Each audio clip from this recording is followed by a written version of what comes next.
This show is produced by the Hartman Media Company. For more information and links to all our great podcasts, visit hartmanmedia.com. Welcome to The Commercial Investing Show, where we analyze, explain, and exploit the opportunities presented in today's commercial property marketplace. If you're interested in apartments, mobile home parks, self-storage facilities, and other income property, you've come to the right place. We'll explore what's hot and what's not in markets nationwide in the relentless pursuit of return on investment. Here's your host, Jason Hartman. It is my pleasure to welcome Jay Parsons to the show. I've been following him for a while, and I've been excited to get him on, so he is finally here, and that's exciting. He is a rental housing economist. He is a dad ×5 and suffering Cowboys fan. Talks about how rental housing is essential but misunderstood and how we need more of it. Jay, welcome. How are you? I'm doing well, Jason. Thanks for having me on. It's good to have you. So just maybe kind of outline your thoughts on, where we've been, where we are, where you think we might be going. I would love to just hear that as a kind of a icebreaker to start things out.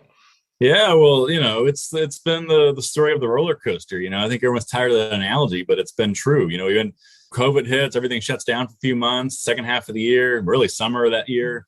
Demand explodes. People are moving around again. Single-family rentals, multifamily rentals, single-family home sales.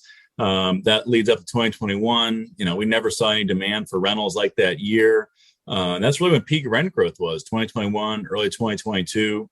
And then, most of last year into this year, it's been, the story of kind of slowing down. And I think now more of a story of, return to some version of normalcy. And so it's been very volatile, but I think right where we are right now is, the overall headline stats are looking kind of closer to normal. And I think that's about where we are.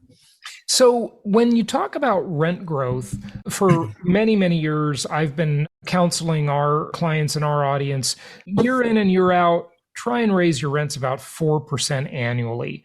But of course, we saw massive spikes above that the last couple of years. But, 20 years ago when I said that, it sounded pretty reasonable, right? So we're in kind of a period of moderation where rents are still growing, but just not to the crazy, crazy levels we saw before. But it is dependent on geography, isn't it? Oh, yeah. No, it depends a lot on geography. I think, well, really, again, going back to 2020, early 22, it was kind of this rising tide boosts all ships story where, honestly, it doesn't matter what market you're in. It doesn't matter if you're the worst investor, best investor, the best property manager, the worst property manager. Everybody was seeing really strong growth. And that reflected just there was so much demand in the market. And I think now where we're at is we're seeing much more divergence. And we're seeing some places like in Phoenix and Las Vegas, Sacramento, we're seeing it's really slowed down. In some cases, even rents coming down. In other cases, it's just it's still strong, but just not quite as strong. And there's a lot of stuff in the middle. So it does vary quite a bit. And what I'll point out too is like the Midwest markets have been now all of a sudden some of the best performers because they're just very steady. And I know a lot of investors all of a sudden are getting really excited about the Midwest markets. It's kind of the steady eddies. Yeah, we have always recommended that people invest in these sort of linear markets that are kind of boring. They don't make the headlines that much, but they're just very steady, very reliable markets that I think prudent investors do very well in. Yeah. So that's true. But on the multifamily side, a whole lot of new inventory has hit the market recently, hasn't it? You want to tell us about that a little bit? Yeah, so we've been building a lot of multifamily for the last, really since coming out of the great financial crisis. We saw strong demand for multifamily back then, as we did for SFR. And so it's been a consistent decade of building. And then COVID hits, there's this brief pause. And then again, all types of housing start to do, all the strong demand. And so it led to this 50-year high in multifamily construction. And so that's where we are. that's going to be delivering at peak levels through this year and the first half of next year. And it's a lot of supply. And there's going to be pockets of the country where there's going to be more supply than demand in the short term. But I'll tell you what, long term, and as you introduced me earlier on, I'm a big believer that, we need more supply. And I hate the word oversupply, because in the short term, there's always periods where there's supply demand imbalance, where there could be more supply than demand to catch up in the short term. But long term, we need all this stuff. And while it could lead to some choppiness in the short term, I think long term, there's a lot of demand for the supply that's coming in. Yeah. But in terms of the demographics coming at the rental market, I remember back in around 2010, I talked about how the demographics coming at the rental market are just phenomenal, especially given that we've got really now 2 generations with very high student loan debt where they got a mortgage. They just didn't get a house included with it, I always like to say, which is terrible, but that's another topic. And we've got this, large segment moving into their prime household formation years. And, I extended that prediction for another 10 years. I said the next 10 years are also very good like that. Am I right? Or, would you take issue with any of that?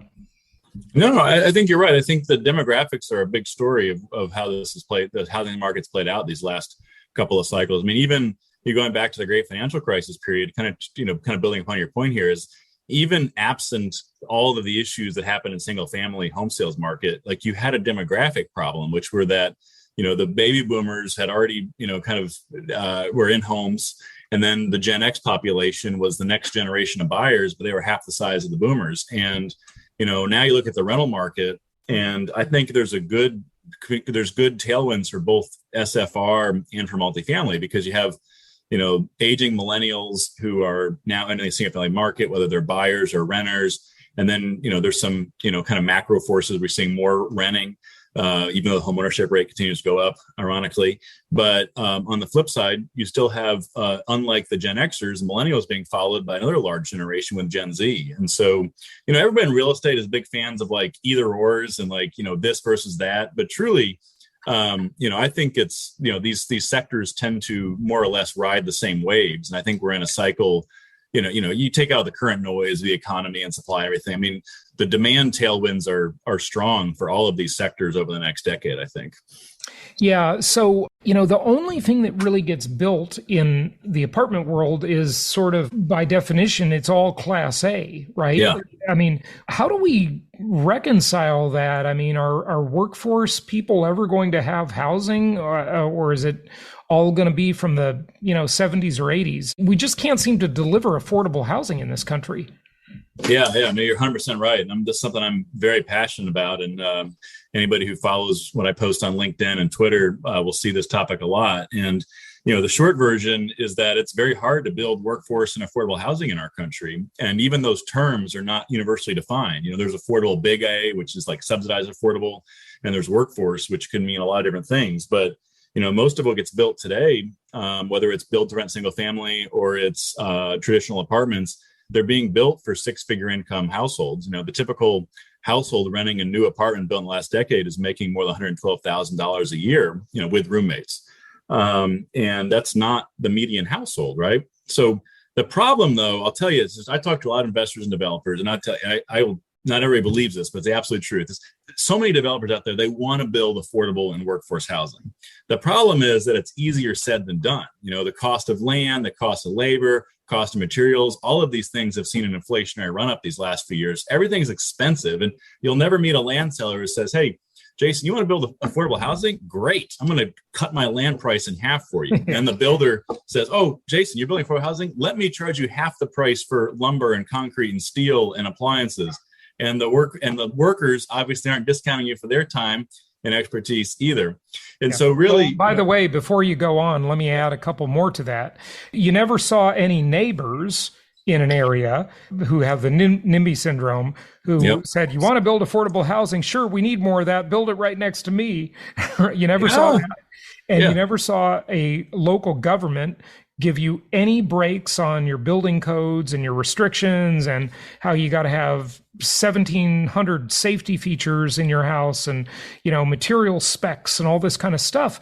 So I get it that, and not to mention hurricane codes and earthquake codes and all of this stuff, but, you're just making people homeless. Like, how do we fix that?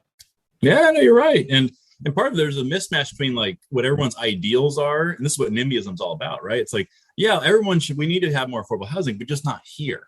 Yeah, well, not in my backyard. Not in my backyard. Well, that's the definition of NIMBYism. And so everyone's like, well, just build it out where it's cheaper to go. Well, people, that's not where their jobs are. That's not where their families are, their friends are. That's not where their life is. And so it's pretty horrible thing to do, especially in the cities. And so, one reason I love this topic, by the way, is it's not a left or right issue. It's like both sides actually get it really wrong. And I think this is the case, what we really need is kind of a combination of public and private sector forces. And in particular, if I give a brief plug, there's two things I'm a big proponent of. One is the low-income housing tax credit, which we do have in our country. That leads to some affordable housing. There's not enough of it, and it's a lot of red tape around it. But number two, Senator Wyden of Oregon has proposed what's called the middle-income housing tax credit. And this is a really novel idea that would incentivize construction for middle-income housing and also allow for maintenance and upkeep on older apartments, but allow them to keep the rents at affordable or middle income levels, which otherwise you're having to do, gut jobs to bring these properties up to code and modern standards, and the rents are Class A rents. And so this could be a home run, but unfortunately, it's not made much progress through Congress. But there's ideas out there. We just got to get support around them. Yeah, it's just unbelievable that you can't build. I mean, I don't know how to say this. I mean, I'm going to say it and I'm probably going to get trolled for this, but why can't you build a cheap house? I don't want to say a slum, but why can't you build a new house that's cheap, right? Yeah, I mean, there's lots of old cheap houses that we're not tearing down, right? There's lots of old slums, but it's like people are going to live in their cars, or they're going to be like quadrupled up in housing.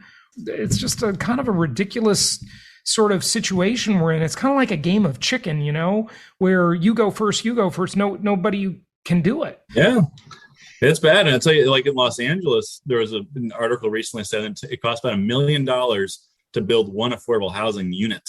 And it's because what they've done is, on one side, they say, yeah, we need more affordable housing. Well, on the other side, the city has made it very onerous and expensive by numerous added requirements to build affordable housing. If you want to get these subsidies to build affordable housing, you have to do all of XYZ things that, what do you know, actually make things much more expensive to build. And right. So, it's very unfortunate. Ultimately, at the end of the day, people suffer most for those who need housing. And I wish we could get this. And like you alluded to earlier, Jay, the workforce housing, those people aren't able to telecommute the way white collar workers are. It's that sort of drive until you qualify concept, right? And, that's for an apartment or a house. So they're just forced to drive further and further. That's expensive. Gas is expensive. It's not good for the environment. It's just something has got to give in this whole equation. I mean, are there any examples in other countries where they're doing this right?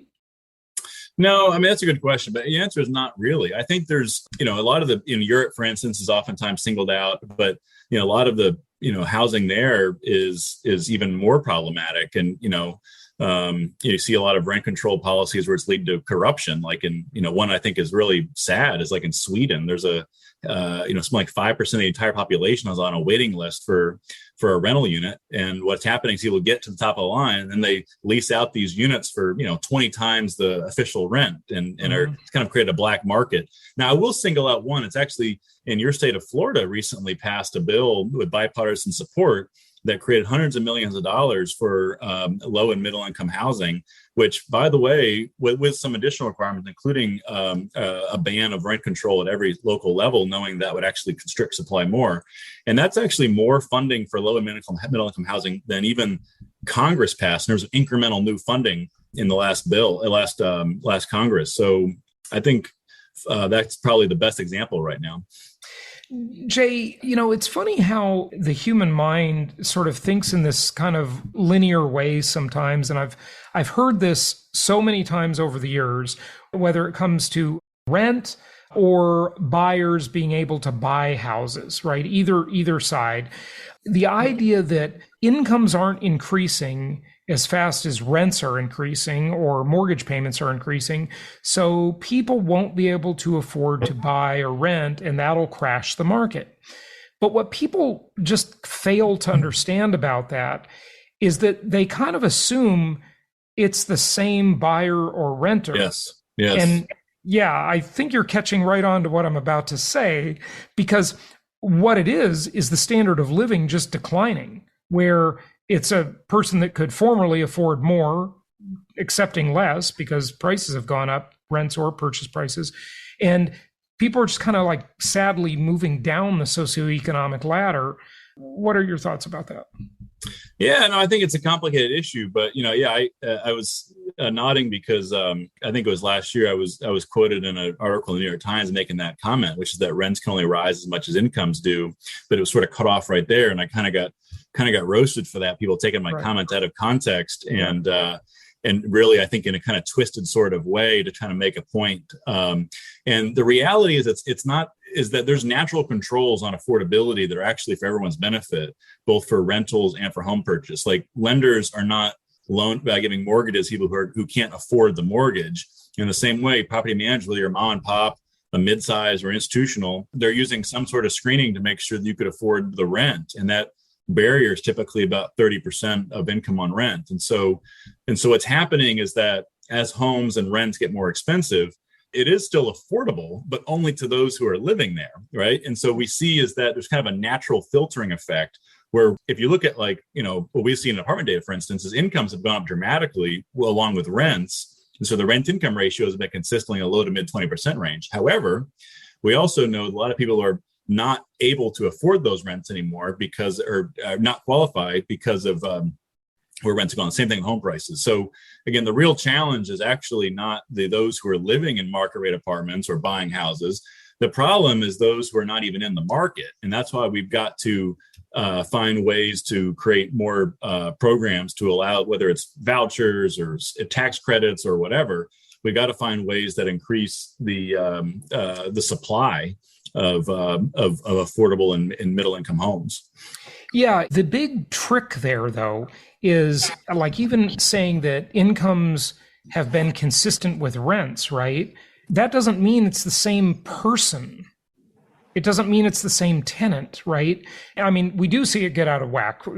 There are exceptions because, for example, in Miami, I just recently read that rent to income ratios are like 50% now, where tenants are paying 50% of their income toward rent only. So half the month, they're working for the landlord, right? That's just crazy. Whereas normally you'd want that to be about a third, maybe 40% at the high end.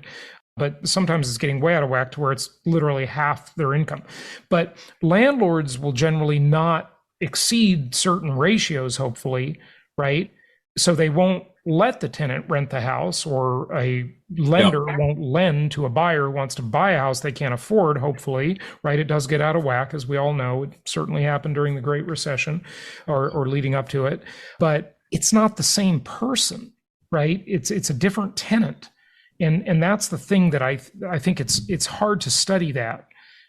Well, yes and no. I mean, I'll say the same thing though. But anytime you see a study saying people are spending 50% income on rent, that's not accurate, because what's happening is they're taking median income data from the government usually, then they're taking private sector rental data, a company like ours, and they're saying, well, this does not equal that. It's 50%. Well, wait a minute. Like their median income household is not living in these market rate rentals that are overwhelmingly influenced by professionally managed, more investment institutional grade homes. I mean, your average mom and pop rental in your average affordable housing unit is not actually listed online where someone's surveying that rent, including it in a rent index. And so it's apples and oranges.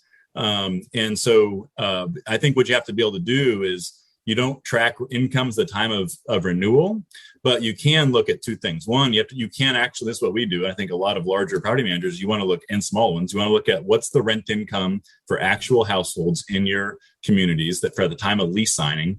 And then you want to look at your rent collection. People still able to pay the rent. And on a national level, and in most markets, we're still seeing rent income ratios for new leases in the low to mid 20% range. And we're seeing rent collections in the upper 90% range. And so that's for the market rate side. It's more challenging in the affordable space. And so overall, it's a good story. Again, my concern though, is people who are not even in those numbers because they don't qualify to live in the units that are available. And we'll be back with a lot more on this topic with this guest on our next episode. Thank you so much for listening. Please be sure to subscribe so that you don't miss any episodes. Be sure to check out the show's specific website and our general website, hartmanmedia.com, for appropriate disclaimers and terms of service. Remember that guest opinions are their own, and if you require specific legal or tax advice or advice in any other specialized area, please consult an appropriate professional. And we also very much appreciate you reviewing the show. Please go to iTunes or Stitcher Radio or whatever platform you're using and write a review for the show. We would very much appreciate that. And be sure to make it official and subscribe so you do not miss any episodes. We look forward to seeing you on the next episode.